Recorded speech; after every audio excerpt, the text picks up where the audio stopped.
So let's be honest, Valentine's Day isn't our favorite day of the year. We find ourselves having survived January and now thrust into another gifting season, which is why I'm here at the Secret Jozi Chef's lair to find out what I can do for my loved one on a shoestring budget.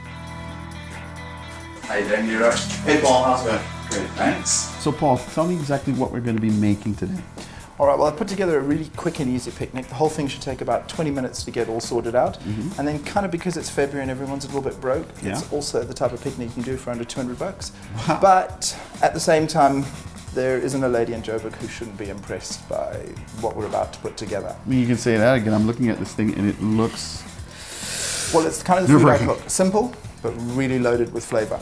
I think why don't we get going? You can do the cocktail, because of course any picnic needs a really good cocktail. What we're going to do is a caipirosca, which is basically your caipirinha, except we're swapping out the rum for some vodka.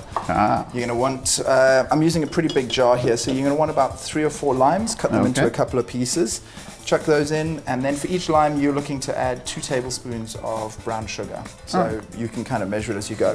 Then in the meantime, what I'm doing over here is I'm making a little caprese salad, popping it into jars. Whole reason being, it's really easy for a picnic. What you do also when you're doing something like this for a picnic is start with your dressing at the bottom of the jar. And what's in that dressing? This is just a basic basil pesto, and I've added a bit of extra olive oil to it. The reason we put the pesto and everything into the bottom of the jar is when you get to your picnic, everything hasn't gone soggy from dressing. It's all still nice and crisp. You just give it a shake and then the dressing coats everything freshly. The thing with dressing is as soon as you start to add it, it starts to break everything down. Caprese salad, it's dead simple. It's tomatoes, mozzarella and fresh basil. I'm using these really amazing little mozzarella cherries, bocconcini, but any mozzarella will do.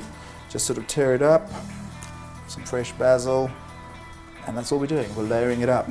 So in there, you can keep chucking in those. All right, cool. I'm going to work on this now.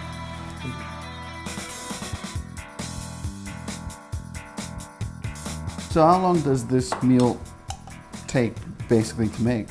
Well, it takes about 20 minutes. I sort of gave myself a bit of a head start with before you guys got here, and I started the chocolate mousse. But basically, I mean, 20 minutes, 10 minutes to do the chicken. The caipirosca should take you a couple of minutes to put together. And as you can see, I've already done one of the caprese salads. I had one ready. So those take about 2 or 3 minutes. It's just assembly. That's why you want to get some really great quality ingredients, because then there's not a huge amount, that needs to be done. I've gone with a baguette because it travels really well. Plus it's fresh and that's it. Hard cyber bread. Yeah, it's gonna give you a much nicer finish than if you try doing any sort of other softer kind of breads. Also, it's quite nice to wrap everything up. Put a bit of effort into the way it looks and the presentation on it all. So, like with the caprese, got little label jars, put little I love yous on them. You can't earn enough brownie points when it comes to this type of thing. That's true. And there we go, that's my caprese done. If you want, I have got salt and pepper in the dressing at the bottom, so there's no need to add more on the top. And that's it, we just close it up. And those are your starters ready. Pop those in the fridge. You could even do this the night before if you wanted to, with Valentine's being on a Sunday. That's true. And then we're gonna go on to the main course. Yeah, you can just top that up with some ice. That is a personal thing. I generally go with a little bit more than that. Because of the lime and because of the lime and everything. And then because it's for a picnic, normally what you do is you top it up with a bit of water. We're not going to do that. We're going to let the ice melt, and that way you won't get a cocktail that's too diluted. All right, so add a little water now. Yep.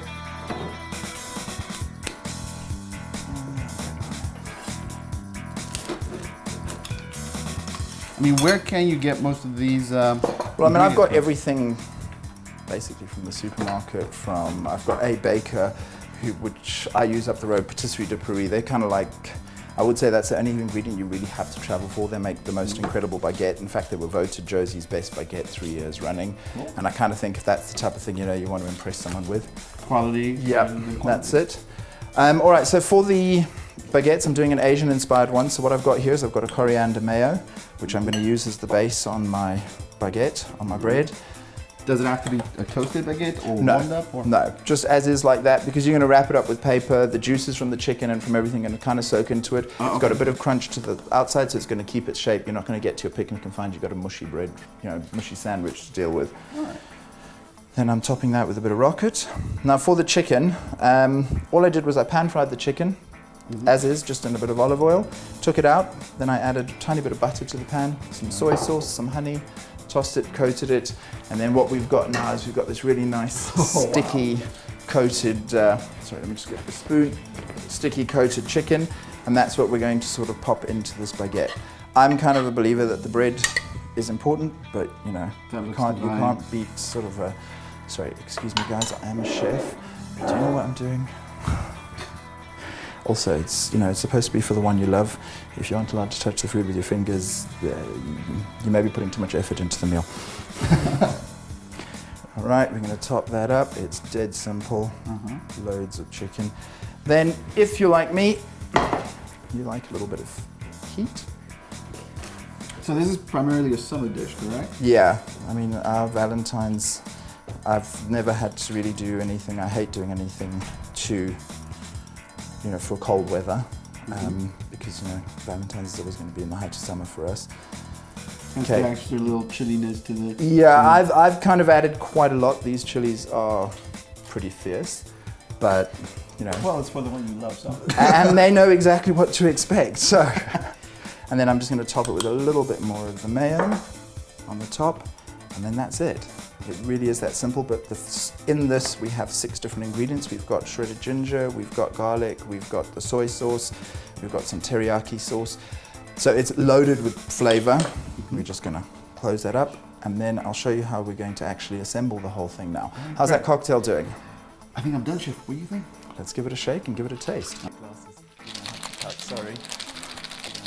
Now, I'm taking a look at my cocktail. I see there's sugar that hasn't dissolved. Is there something to kind of... That's actually what's going to come down to personal preference. The whole idea behind it is if you want a sweeter cocktail, you'd muddle it a little bit more. Okay. If you prefer it just sort of more boozy and lemony, you just don't give it any shakes. But I mean, that looks pretty good to me. Also, what's going to happen is that the sugar will continue to dissolve as you drink it. You aren't going to be able to drink all 1 litre of that in one go. I hope. So do I. All right.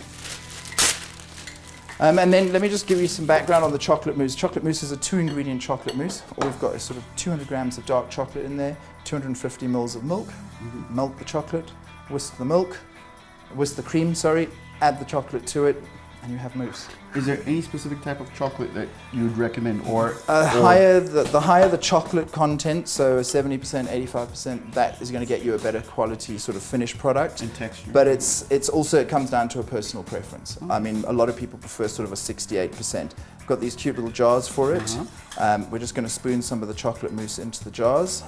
Just tidy up the jar when we're done. Okay, give it a little knock. Get it nice and smoothed out. If you're being a perfectionist, we're just going to wipe that out. There we go. And then to add an extra level of chocolate, I've got a couple of these. And all you're going to do is pop one on the top. So it's going to be a dark chocolate and white chocolate mousse. Just a little flag because it is Valentine's and we want to be a bit cheeky. There we go. That's great. So there's a chocolate mousse. So I mean, as you can see, the whole thing can happen in 20 minutes. It doesn't have to cost a fortune. I've used pretty good vodka there, but for a cocktail like this, you can get away with any vodka. The mozzarella, I mean, yeah, it's all pretty straightforward. Yeah. All right. So, Chef, shall we try the little cocktail? Let's give it a go.